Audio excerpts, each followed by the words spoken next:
First aid का मतलब किसी इंसान को प्राइमरी हेल्थ प्रोवाइड करना है जो किसी डिजीज, डैमेज या इंजरी से सफर कर रहा हो। इसका प्राइमरी गोल जिंदगी को बचाना और कंडीशन को और बदतर होने से बचाना है। किसी भी तरह की इमरजेंसी में कोई भी individual first aid care provide करके किसी की भी जान बचा सकता है। दुनिया भर में हर साल 1.3 मिलियन लोग रोड एक्सीडेंट्स के कारण अपनी जान गंवा देते हैं। सरकारी डेटा के मुताबिक इंडिया में रोड एक्सीडेंट्स में होने वाली 50% डेथ को रोका जा सकता था अगर उन्हें एक्सीडेंट के पहले घंटे में बेसिक ट्रॉमा केयर मिल जाता। International federation of red cross and red crescent societies IFRC ने सन 2000 में वर्ल्ड फर्स्ट एड डे की शुरुआत की थी। वर्ल्ड फर्स्ट एड डे हर साल सितंबर महीने के दूसरे शनिवार को मनाया जाता है। इसका प्रमुख उद्देश्य है फर्स्ट एड के प्रति लोगों को जागरूक बनाना और इसकी इंपॉर्टेंस बताना।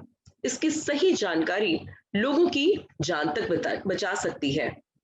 मेरी सर्कल में हम world first aid day series का आयोजन कर रहे हैं जिसमें लोगों को फर्स्ट एड के बारे में नॉलेज और अवेयरनेस हो सके, such that a life is saved in time. Hello, नमस्कार, मैं हूं अपराजिता मेहरा और आज इस पहल में हम बात करने जा रहे हैं डॉक्टर दीपशा राजपुरकर से।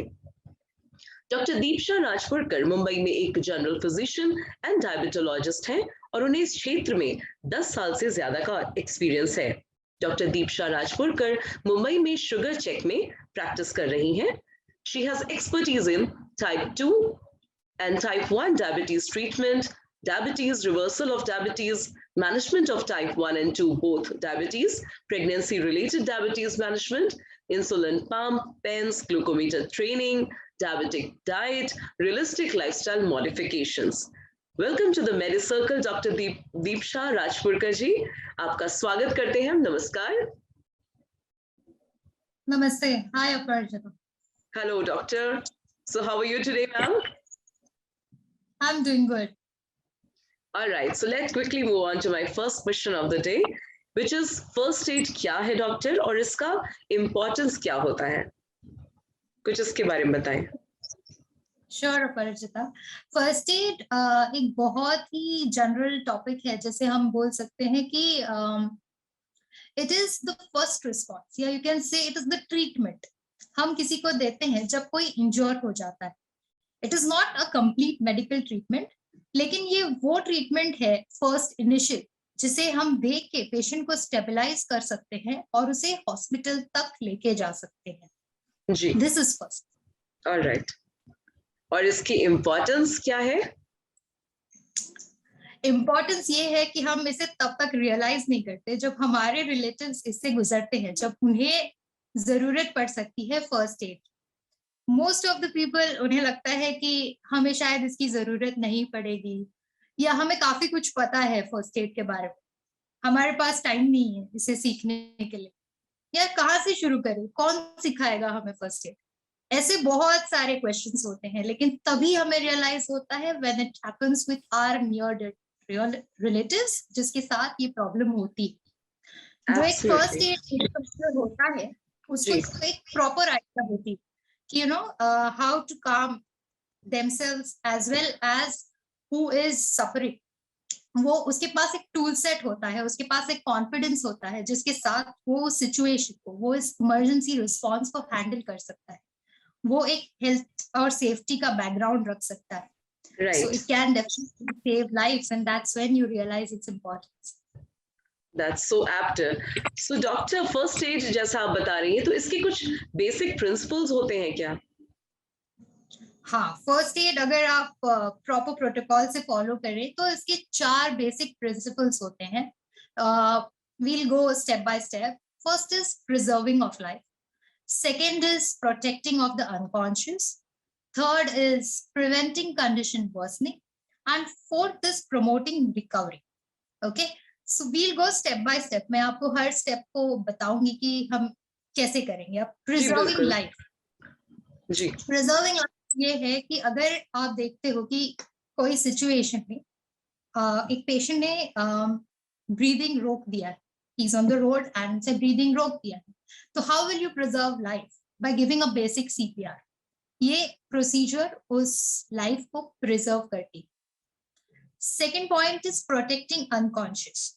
अगर आप देखते हैं कि किसी इमरजेंसी रोड सिचुएशन में कोई अनकॉन्शियस गिरा पड़ा है, नाउ आप फर्स्ट थिंग इस सिचुएशन में जाके क्या करेंगे कि आप देखेंगे कि उसका एयरवे ओपन है कि नहीं, वो ब्रीथ कर पा रहा है कि नहीं। तो उसकी अनकॉन्शियस सिचुएशन में अगर आप उसको प्रोटेक्ट करेंगे तो एक लाइफ प्रिजर्व हो सकती है। Third is preventing condition worsening. अब condition worsening can be anything. See, if there is a lot of bleeding, then also a patient can suffer. If the burning continues for a longer period of time, then also the situation can get worse.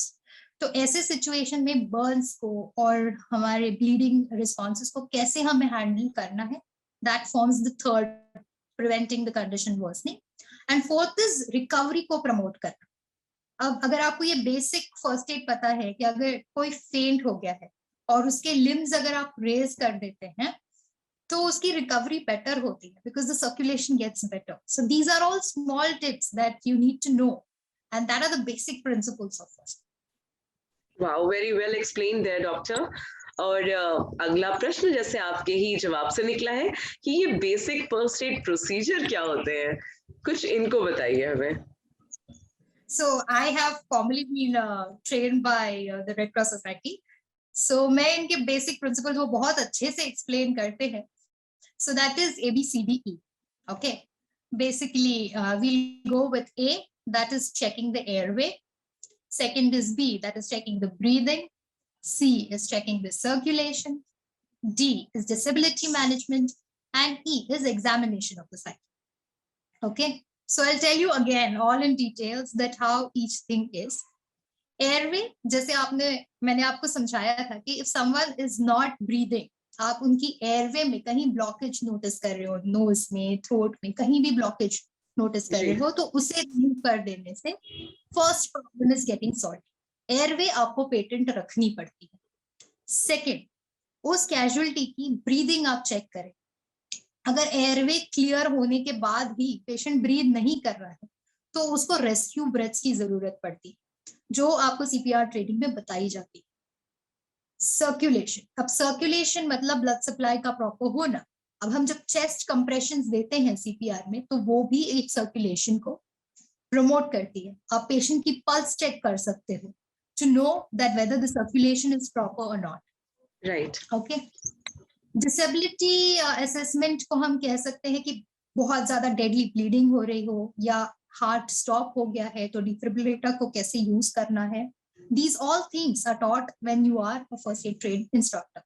So that is disability management and deadly bleeding management. And examination. Examination जैसे injury का extent कितना है, bleeding कितना है, कोई shock तो नहीं है, ये सारी चीजों का एग्जामिनेशन. ये फर्स्ट एड प्रोसीजर्स है, बेसिक फर्स्ट एड प्रोसीजर्स. मैं कुछ एग्जाम्पल्स आपके साथ शेयर करूंगी जो बहुत सिंपल है. जैसे आप अगर कार्डियक अरेस्ट सस्पेक्ट कर रहे हो तो आप चेस्ट कंप्रेशन शुरू कर दो एंड एम्बुलेंस को कॉल कर दो. सेकेंडली, अगर आप ब्लीडिंग देखते हो तो कवर करें उस ब्लीडिंग को गॉज के साथ और इस पे डायरेक्ट बॉडी पार्ट जिससे ब्लीडिंग हो रही है उसको यूजुअली एलिवेट करा जाता है ताकि it's against gravity and will not bleed further. अगर उसके साथ कोई कपड़े फंसे हुए हो तो उन कपड़ों को ना निकालें, उससे ब्लीडिंग और हो सकती है. और उस साइड की ऊपर के जगह पे आप टॉर्निकेट का एप्लीकेशन कर सकते हैं. So that is all when you do a management for bleeding. Choking के लिए हेमलेट मैन्योर होता है एंड बर्न्स के लिए आपको एक चीज बहुत पहले से समझाई होगी कि throw it through running water ताकि बर्न का एक्सटेंट और ना हो. ब्लिस्टर्स अगर आ जाए तो उनको आप प्रिक ना करें. अगर आप सस्पेक्ट करते हैं कि कोई कैजुअलिटी में ब्रोकन बोन्स है तो उसे ठीक करने आप नहीं जाते, आप उसे बस एक सपोर्ट देते हैं, एक्सप्लेन सपोर्ट देते हैं एंड पेन किलर्स देके इसे मैनेज किया जाता है till the patient is taken to the hospital. Right. छोटे स्प्रे उन्हें भी आप कोल्ड पैक लगाएं, ना कि वार्म पैक्स. बहुत लोग उस पे गर्म पानी डाल देते हैं स्प्रेस पे. So that is again not the first aid. You have to put a cold pack. Okay. Yeah. Very simple one. I'll tell you. Nose से bleeding हो रहा. It's a very common people come to emergencies and casualties. नाक से bleeding हो रहा है. It can be very simply managed if patients know the first aid, that you just have to hold the bridge of the nose very tightly and keep a cold pack. अगर ये भी करें तो हम बहुत सारी इमरजेंसीज से बच सकते हैं. Wow, that's really amazing, tips that you share with all our audience at MedCircle. And I'm sure ये तो इतने कमाल की चीजें आपने शेयर करी हैं. मैक्सिमम लोगों को इतनी बेसिक नॉलेज भी नहीं होती है, और हम लोग इनफैक्ट इसका ऑपोजिट कर रहे होते हैं, जैसे आपने you very well mentioned. So wow, thank you doctor. This is going to be a most appreciated video ever. मैं अपने अगले और अंतिम प्रश्न की ओर बढ़ती हूँ अब, कि फर्स्ट एड के बारे में लोग कैसे और अधिक अवेयर हो सकते हैं, और इसके लिए लोगों को क्या करना चाहिए. मतलब बिसाइड्स सीइंग मेडिसर्कल के बढ़िया से वीडियोस जिसमें आप जैसे काबिल डॉक्टर उन्हें इतनी अच्छी जानकारी दे रहे हैं, इसके अलावा और वो इससे जुड़ी हुई जानकारी कहाँ से पा सकते हैं, ये बताएं आप. Yeah, there are a lot of information available online. उसे तो आप यूज कर ही सकते हैं. आपको इसकी प्रॉपर ट्रेनिंग लेनी चाहिए. सारे एम्प्लॉयर्स को अपने एम्प्लॉयज के लिए ये ट्रेनिंग कंडक्ट करनी चाहिए. स्कूल्स में ये ट्रेनिंग देनी चाहिए, मॉल्स में ये ट्रेनिंग देनी चाहिए. There is a lot of awareness in Western countries regarding first aid, but हमारे यहाँ इसको इतना importance दिया नहीं जाता, which should ideally be given. There are a lot of organizations which I can tell you who provide this classes. Some are like Indian Red Cross Society, St. John's Ambulance is also there. There is an Alert group. There is Green World group. A lot of them, they'll conduct the coaching for you in the weekend so that you are like completely prepared and you can get a proper certification as a trained staff. And most important thing, जो Indian audience को जो डर लगता है कि if they help somebody in a situation wherein they are caught in an emergency, will they be behind bars? So the law protects. The law protects. So it's a Samaritan Act which will protect the person who is providing first aid. So learn it and definitely help out people. That's what I would like to say. Wonderful doctor. I am sure आपके इस last वाली जो आपने सबको बिल्कुल भय जो था नॉर्मल लोगों के, भारतीय लोगों के मन में, उसे भी आपने जो दूर कर दिया है कि उनके ऊपर कोई लीगल एक्शन नहीं होगा अगर वो किसी को फर्स्ट एड प्रोवाइड करते हैं. तो इसके बाद तो मुझे लगता है और बहुत से लोग होंगे जो प्रेरित होंगे सड़क पे, अगर ऐसा या कहीं भी किसी भी दुर्घटना के बीच में मदद करने के लिए लोग आगे बढ़ेंगे. सो आई थिंक आपकी ये जानकारी हम सबको बहुत ज्यादा लाभान्वित करने वाली है. We are all going to benefit quite well from this. So thank you so much for coming on our show and sharing your valuable time and insights with us at Medicircle. एक question जाने से पहले मैंने सोचा आपसे एक और पूछूं, क्योंकि आप एक डायबिटोलॉजिस्ट हैं, आप कुछ हम लोग अभी बात कर रहे थे, आप बहुत एक काम की चीज हमें बता रहे थे कि in case there is a diabetic patient, तो उनसे जुड़ी हुई कोई ऐसी फर्स्ट एड है जो आप शेयर करना चाहेंगी हम लोगों के साथ before we let you go? Yeah, so with my diabetic patients, the most common complaint and the most dreaded, a complaint that diabetologists can receive, that a patient is having hypoglycemia. बहुत बार ऐसी condition, hypoglycaemia मतलब sugar का एक particular amount से बहुत लो होना और patient का फेंट होके गिर जाना. कई एक बार ये सिचुएशन हो सकती है किसी मेडिसिन के वजह से हो, या पेशेंट ने मेडिसिन ले लिया हो, दवाई नहीं खाई हो, या हाइपोग्लाइसीमिया हो गया है लेकिन patient is in a state of unaware attitude, कि उन्हें पता नहीं है कि उनके साथ ये हो चुका है एंड दे हैव फेंटेड. सो ये सिचुएशन को मैनेज करने का तरीका बहुत सिंपल है. Just stabilise the patient and give them some sweets. Just stabilize them. It's a very basic thing. लेकिन ऐसे सिचुएशन में बहुत सारे डायबिटिक्स पैनिक होते हैं, उनके रिलेटिव्स पैनिक होते हैं, but it's a very manageable situation. So most of my patients को जो अनसेफ मेडिसिन पे हैं, मैं बोलती हूँ उनको कि चॉकलेट्स आपके पास रखिए. अगर ऐसी सिचुएशन आती है, if you're feeling not comfortable, have a chocolate. Okay, time being के लिए हम ज्यादा शुगर्स मैनेज कर सकते हैं, but low sugar is more of an emergency. Wow. So thank you so much, doctor. This was really, the most splendid tip of the day, and I'm sure इससे तो बहुत ही ज़्यादा लोग पसंद करने वाले हैं, especially all the people who are suffering from diabetes or their near loved ones, near and dear ones have this issue. तो बिल्कुल ऑपोजिट चीज है जो नॉर्मली डर के मारे लोग नहीं करेंगे कि किसी को मीठा देना अगर उसे शुगर का पेशेंट है तो आपने ये जो बात बताई है तो इससे बहुत सारे लोगों को फायदा होगा. Thank you again. It was a pleasure to have you on this show. Thank you so much. You have been really very kind and, very detailed in your answers. Thank you, doctor. Thank you, Aparajita. Have a nice day, you too.